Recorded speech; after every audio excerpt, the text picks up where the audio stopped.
Buenos días con todos. En esta oportunidad vamos a estudiar el capítulo 14 del Tratado de Fisiología Gaetano. En este capítulo se va a abordar lo que es la visión general de la circulación, cómo es que actúa la presión y la resistencia con respecto al flujo. Bueno, la circulación se divide en dos tipos de circulación. Una circulación pulmonar, se encarga del intercambio gaseoso, y una circulación sistémica, que pues va al resto del cuerpo. Ahora, de la circulación sistémica cabe destacar que el 13% se encuentra almacenado en arterias, el 7% en arteriolas y capilares y el 64% en venas, vénulas y senos venosos. O sea, quiere decir que el sistema venoso comprende el 64%. Vemos que es un valor bastante alto. ¿Por qué? Porque el sistema venoso sirve como un reservorio de sangre en caso de alguna emergencia. ¿A qué me refiero con alguna emergencia? En el caso vaya a haber alguna hemorragia, este sistema venoso es el encargado de poder suministrar la sangre que falte en caso de una hemorragia. Entonces, por eso es que vemos que tiene casi la mayor parte de la circulación sistémica. ¿Y cómo es que el sistema venoso consigue tener tanta sangre? Consigue ser un reservorio de sangre. En primer lugar, tienen una presión baja y tienen una alta capacitancia. ¿Qué quiere decir? Que la elasticidad de las venas es mucho mayor que la de las arterias. La de las arterias van a manejar una presión mucho más alta. La de las venas, una presión mucho más baja, ya que al ser más elásticas, cuanto más volumen haya, pues se van a estirar más, permitiendo que pues pueda contener mucha más sangre sin necesidad de aumentar lo que es la presión. Eso con respecto a arterias y a venas. Con respecto a las arteriolas sirven como un control de cada uno de los tejidos. Por eso es que se dice que las arteriolas y las metaarteriolas, que ya se verán en el capítulo de microcirculación, sirven como un control del flujo tisular. Recordemos que el flujo tisular es independiente de un tejido de otro, e independiente también de la presión. Cada tejido controla su propio flujo de acuerdo a las necesidades que tenga. Por ejemplo, si una persona está almorzando y obviamente no está corriendo, entonces no necesita bastante flujo sanguíneo en los músculos de las piernas porque no está corriendo, pero sí necesita bastante flujo sanguíneo en los órganos y los músculos gastrointestinales. Por ende, va a haber una vasodilatación de las arteriolas del sistema gastrointestinal y una vasoconstricción, en este caso, de los demás músculos que no se estén usando. Por ejemplo, en este caso, los músculos de las piernas, de los miembros inferiores. Aquí vemos un diagrama que ha sido sacado del libro,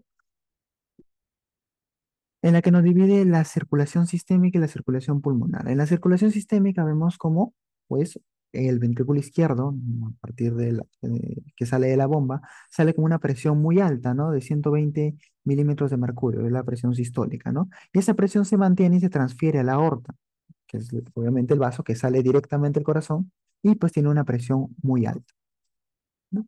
Pero vemos cómo a medida que se va alejando, ¿no? A medida que se va dividiendo la aorta en más arterias y al final termina en capilares, va bajando la presión considerablemente. En los capilares llega una presión casi tiende a cero. No es cero, no es cero. La presión de la aurícula derecha sí es cero. La presión de los capilares no es cero. Casi llega a cero. La vamos a ver más adelante exactamente que tiene una presión media de 17 milímetros de mercurio, pero no es cero. Pero sí es muy baja con respecto a la aorta.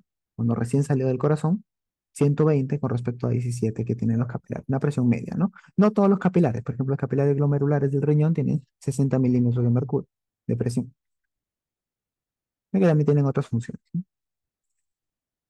Entonces vemos cómo va decayendo a medida de que va avanzando el recorrido de la sangre.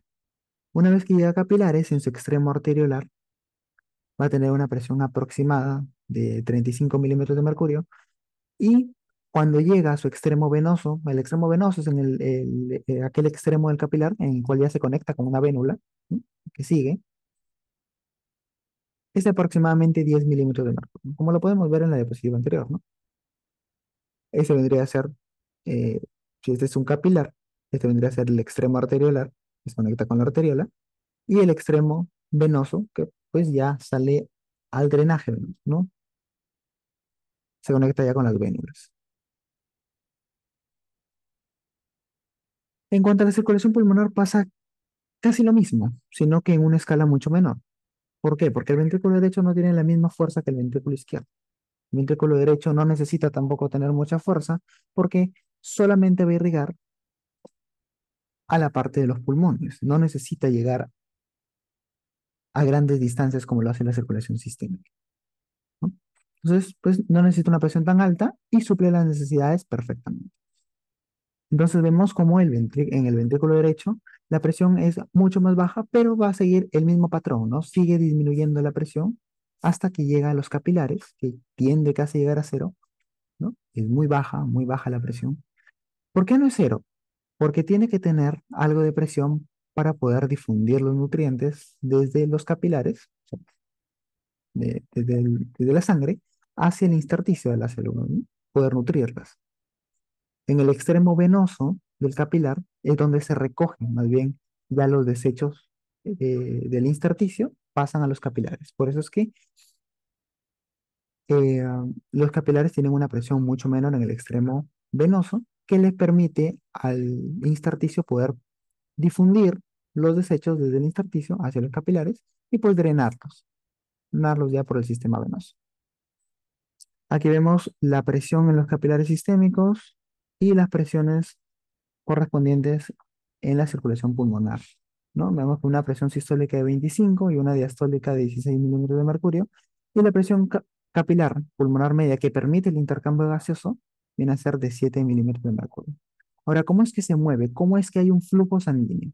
El flujo sanguíneo se consigue mediante un gradiente de presión. ¿Qué es el gradiente de presión?